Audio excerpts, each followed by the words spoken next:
Hello again, this week I'm back with another video for my tutorial series. We're going to talk about one of the most important things when it comes to selling art, copyrights, most specifically Twitch emotes copyright. This is something that not only emote artists on Twitch need to know, but streamers commissioning them too.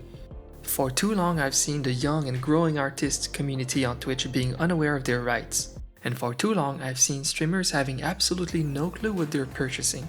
Well, let me tell you, to the best of my knowledge, everything I've learned in my 5 years of making Twitch emotes professionally. Actually, yes, it's been exactly 5 years that I'm posting this video. My first emote was created in December 2014, at a time where emotes were still mainly poorly cropped photos of streamers and Times New Roman text emotes. Oh, how things have changed since then. Now we're hundreds of artists providing branding art to creators, and not only on Twitch but on other streaming platforms as the market develops. Let me get right to the point. When a creator commissions an artist to get a Twitch emote, the artist is charging the client his Twitch emote pricing and delivers the work. Who owns the right of the emote design then? The client? Hell no. The artist still is the copyright owner of his art, but his client is licensed to use this art for the exclusive use that he paid for. But because the most inexperienced freelance artists on Twitch have no idea what they're doing, many of them don't know their own rights, and they wouldn't know that they need to give license terms to their clients. The client should know what he's paying for. So right now, most artists on Twitch and their streamer client, what they end up having is a very poorly elaborated verbal or written license. No signature, no terms, other than the fact that the client asked for Twitch emotes specifically. But it's not too late for these artists. They still own the copyright of all of their work unless they signed a very formal and scary contract called Assignment of Copyrights. This is a contract that transfers all of your copyright of the drawings listed in the document. So if you haven't signed something like that, you're fine. You still own your rights. You're still able to renegotiate your license terms if your client abuses of what he paid for. So let's look at this. This is the question that I get asked all the time by other artists. What do I do if my client is selling merchandise like t-shirts to his many fans with my emote designs on it? The answer is, you have to make your terms clear. You have the right to intervene and try to negotiate new terms with your client. Try to let them know what they actually paid for previously, but do so respectably if you haven't told your terms to your client when he purchased your emote design. Many streamers are uninformed about this. Many of them think that they own your drawing because they paid that $30 for that Twitch emote. Here's the thing. A drawing has a huge value. If you are not an employee of someone, you automatically still own the copyright of your art when being commissioned by a client. What you are doing is creating an art piece and licensing the users for it at different fees. For example, ask yourself, what would you charge a streamer to use your art as an emote design? $30, $40, $50? Okay. And what would you charge if someone asked you to make a t-shirt design that is expected to be sold to 3,000 fans? You would charge more, right? Like 300 or more? Or maybe you wouldn't, because as a Twitch artist, you're used to undercharging.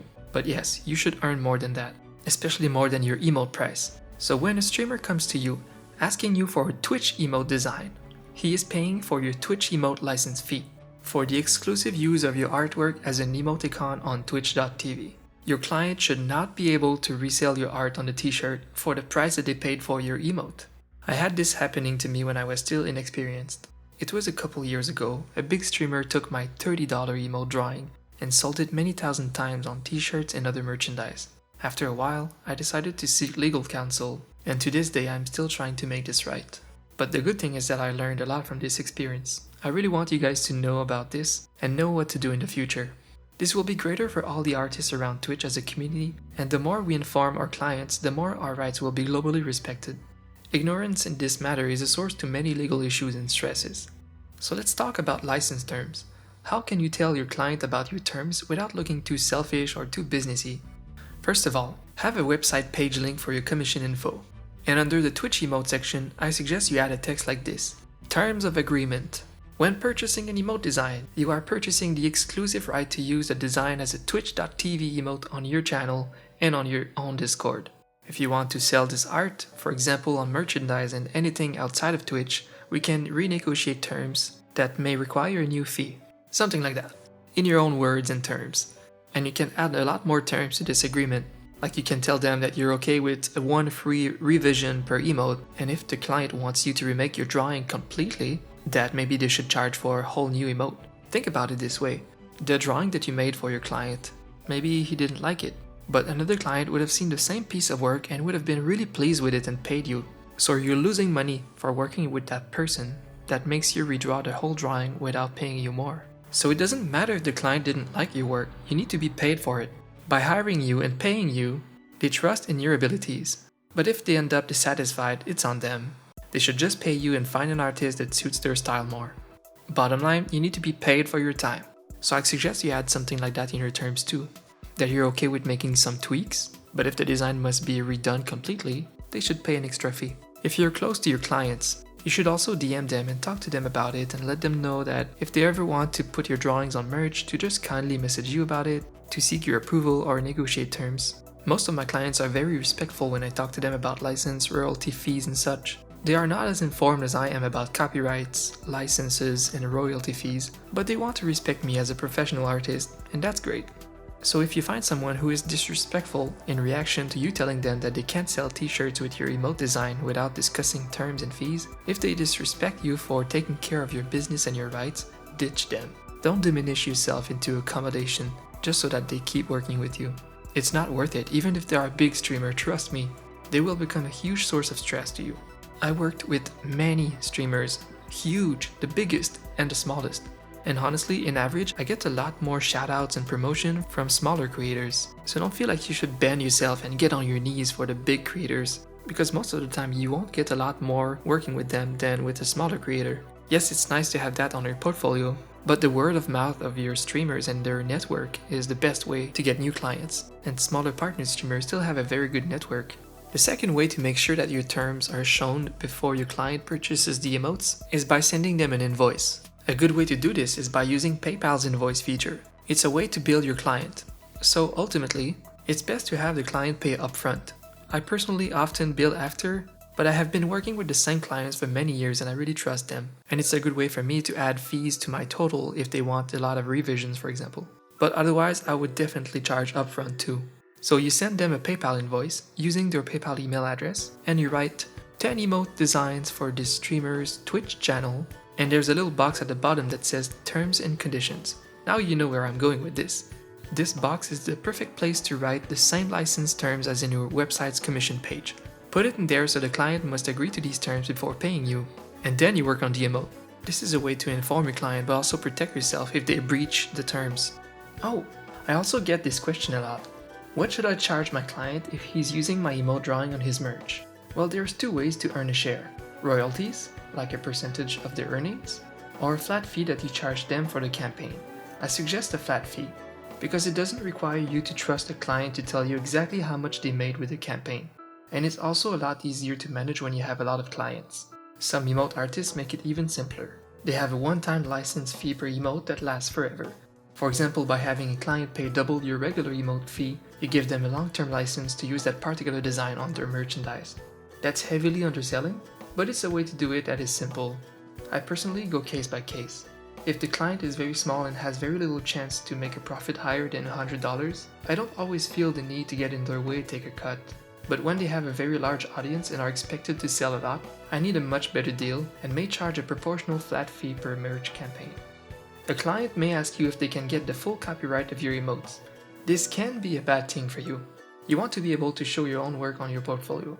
If a client owns the copyright of your art, they could sue you if you make other art that is very similar, even if it's your style. So if you decide to sell your art, which may have to happen when you work with a big esport company for example, just make sure that the fee is worth it. I turned down a huge opportunity with a big esport team once because I didn't want to transfer my full rights for my normal emote fee. They refused my offer of adding a fee to my regular price that I had added to justify transferring the full rights. They could put a drawing on thousands of t-shirts and I wouldn't get anything. So of course I'll charge more per emote if you get the full rights. So hell no, not worth it. Now let's talk briefly about DMCAs. This Copyright Act thingy is a way for companies like Twitch to protect themselves. They take no responsibility for copyright infringement on their website and offer a way for people to take action against copyright breachers. Here's how it works. You send an email to the DMCA team of Twitch with an image of the art that was stolen by a streamer, for example a streamer that uploaded your art as his emote without your approval. You claim in the email that you are the copyright owner under perjury, etc. and sign. There's a formula for it on Twitch website.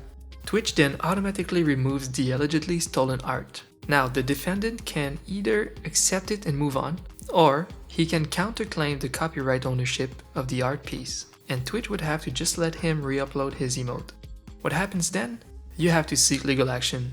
You have to hire a lawyer and make a deposition on his ass. This sucks. In most cases, it wouldn't be worth it. This is a way that people can abuse the system, but it's also against the law and ultimately it is punishable. But other than these bad cases, DMCAs are still generally a good way for you to take down 99% of the emotes and art that streamers stole from you on Twitch or other websites where your art is shown. I personally have to deal with this a lot. There are currently hundreds of streamers with exact copies of my art around Twitch, even uploaded by partnered streamers, and even more on Discord.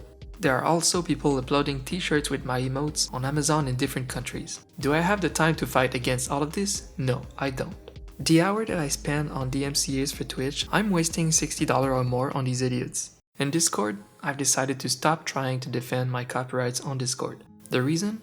As of right now, Discord still supports and even monetizes stolen art on their platform. I said it. They are no way on your side if you are an artist. They hide the server names of the emotes for a reason. They want it to be very hard for you to DMCA the servers. And what happens if you DMCA a server? The server owner is probably able to re-upload your art on his server right after that until you send another DMCA. Discord doesn't care, so I've decided to focus my efforts and fight back only for cases that are a threat to me and my brand. For example, partnered streamers uploading my art is a threat. They have more eyes on the branding and they are monetizing it. Think of it this way, you should prioritize fighting against people monetizing your art first. And then, if you still want to spend more time on that, you can send DMCAs to Twitch affiliates and lastly to Discord. Just don't go crazy over it. And don't waste your time too much sending DMCAs on Discord. I don't think it's worth stressing about. So I personally only send DMCA notices to threatful monetizing instances. And I just hope that eventually a company with a brain will purchase Discord and remove all of the custom emote bullshit. It's literally 90% stolen copyrighted art and a very immature business practice. There's been cases where even Discord's own staffs were caught having many copyrighted Twitch emotes on their own server. Think about that. Now, do you want to waste your time endlessly every week sending DMCAs to Discord? I don't think so. Focus your energy at the right place. Okay, I think that sums up what I wanted to tell you. I really hope that you learned something from this video and that together we might better inform the Twitch community so that everyone can have a better time doing business together. If you have any questions that you'd like answered in another video like this, or a story to tell about issues you've personally had to deal with copyrights or with the client, feel free to comment on this video, I read everything. And lastly, I stream every day of the week on this channel over here. Thank you so much for watching and I'll see you next week.